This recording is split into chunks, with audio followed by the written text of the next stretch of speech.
Hi there, welcome back to the channel. So, as I said in the last video, I have changed the strings from NYXL 1152 all the way down to 942.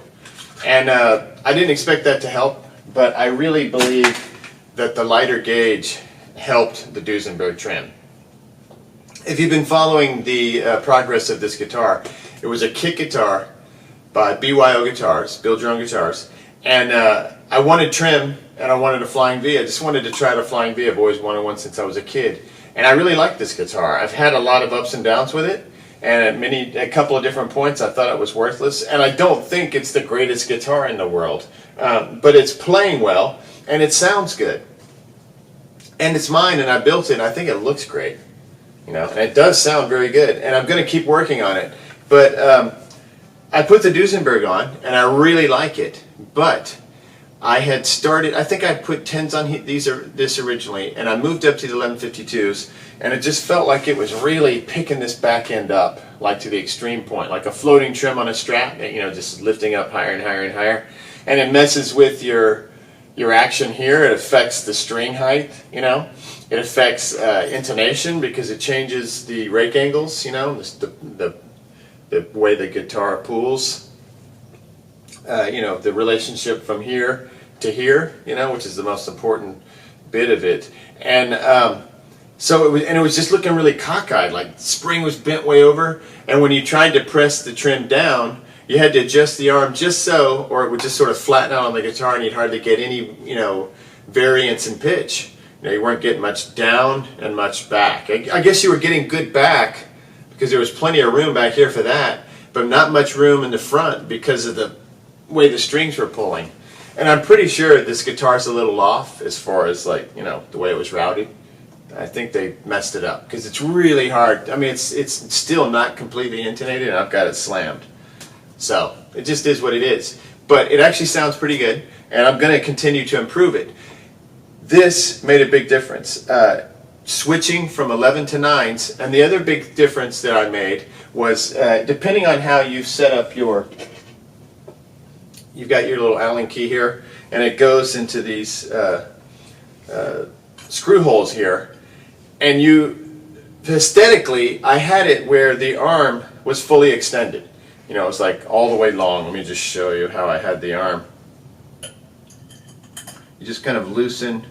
Usually if you just loosen one side, that'll be enough to get it loosened up enough to move it into a different position. Although I did tighten up that other side, so I guess I should loosen that as well.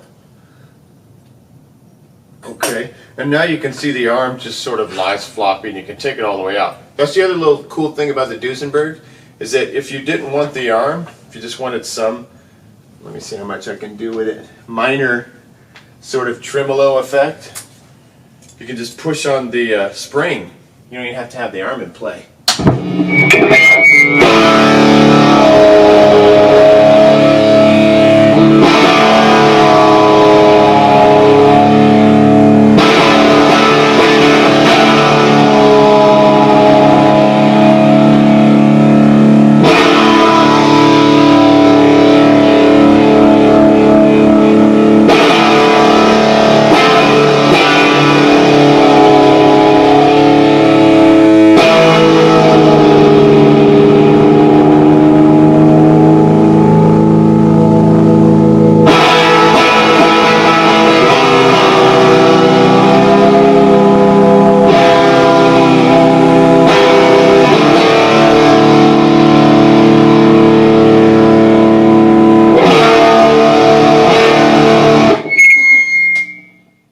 So, that's kind of cool. Alright, so, back to the arm.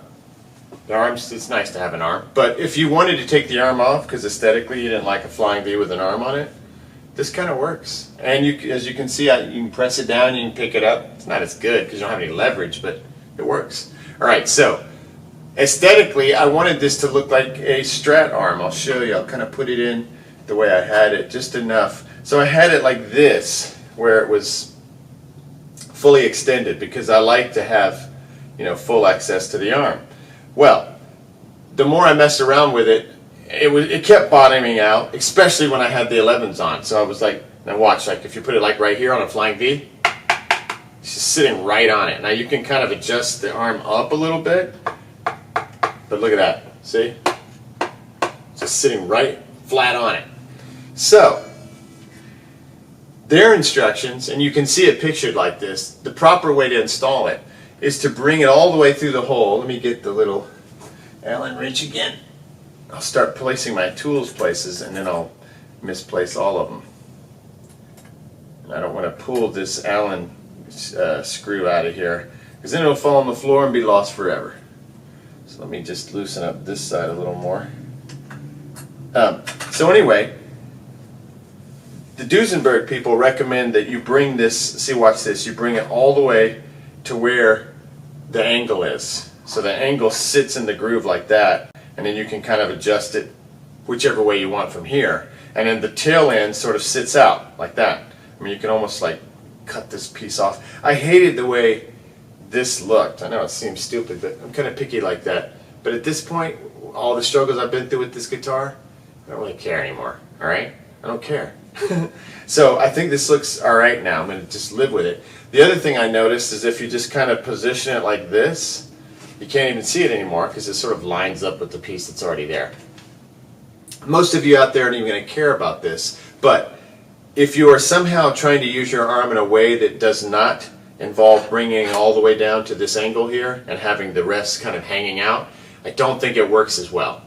At least it did it for me. So let's see if we can get it adjusted properly. Now I want to be able to bring it all the way over towards the guitar like this and still have room. And see, look at this. When you do it now, look at that.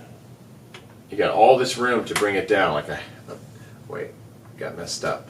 But if you adjust it correctly, look how much room and space I have now sitting right over the guitar. Whereas before, let me just show you again to compare it. When you have it on the very end like this, it brings the angle down enough to where now you're just sitting on the guitar. It doesn't work. So, two things was coming up or going down 2 gauges or a little bit more because I was going 1152, which is usually it's 1149, and when I do 11 gauge I go with the heavier high E. So anyway, watch this. All right, I'm going to put this back so that now that at the angle point, that's where I'm mounting it. I'm bringing the arm all the way down to that angle point, and I'm going to bring the camera in and get a couple shots of this so you can see what I'm talking about. All right, so then once you get it in there like this, I'm going to go in, tighten up that little Allen screw, if I can find it. And they're little plastic, these little Allen screws, if you ever lose one, just take the other one out, like put it in a baggie and go to your hardware store and look through the bins for the little Allen screws. They're little black screws, they're plastic, and then you just maybe take the Trem with you so you can measure them and get the same size. Alright, so I've got that arm all the way down. I'm tightening up one of these screws here, and then we'll turn on the amp and I'll show you what I'm talking about, how it works so much better, even if it looks a little more, I don't know, awkward. That's just me. I'm just extra picky about aesthetics. I guess because I look down at the guitar while I'm playing it, and if something bugs me, it just starts bugging me. There, that side was already tight. You don't want to over tighten them because I think they'd strip out pretty easily. But you do want to make sure you get some tension on this thing because the arm doesn't work well if it starts getting loose and starts flopping. Okay, so let's see what it does now.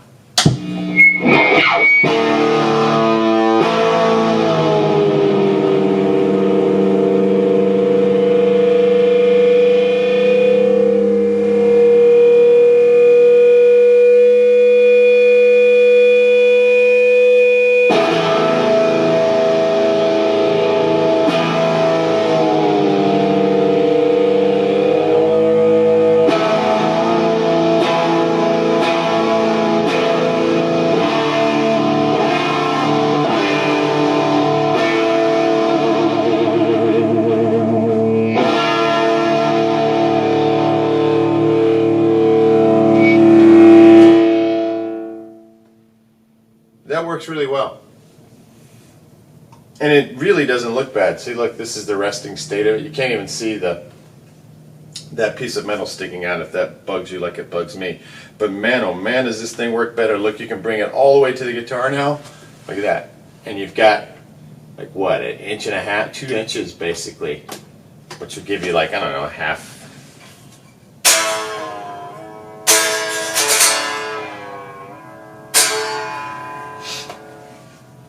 So, little tweaks like this. Take a guitar that you're starting to worry is unplayable, and it felt really bad. I changed the string gauge. I'm still going to have to adjust the bridge a little bit. I had an E jump out. I think I have this a little too low. And I may take another crack at the neck adjustment just to get everything perfect. But the next time I play this guitar, it's going to be very right. And I'm very excited because I was just looking at it and I was like, man, the guitar is just sitting over there. And I really needed 2 different kind of guitars. I wanted like a Flying V. Don't you do that. I wanted a Flying V or something showy, you know. Something that would interest people's eyes, like when I'm on stage. And then I want a Strat, you know, for that sound and that style of playing. I've gotten to where Strats just feel so right to me. But I'm not going to give up on this. And as you can tell, it's nice and light. It's really resonant. The tone of it sounds good.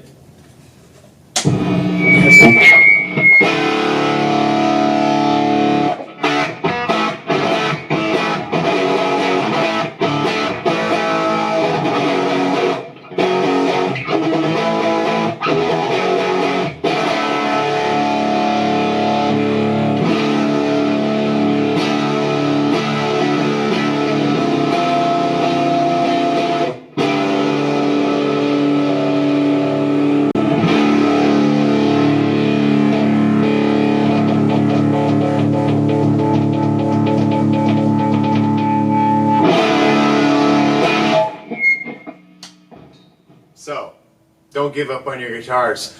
Duesenberg people, I think 9, 10 gauge, and depending on your guitar, if it's set up correctly, you might be able to go with 11, but I'm noticing this thing just seems a lot happier with a lighter gauge string, and I think that this is critical, that bringing this arm down like this is critical to the functioning of the unit.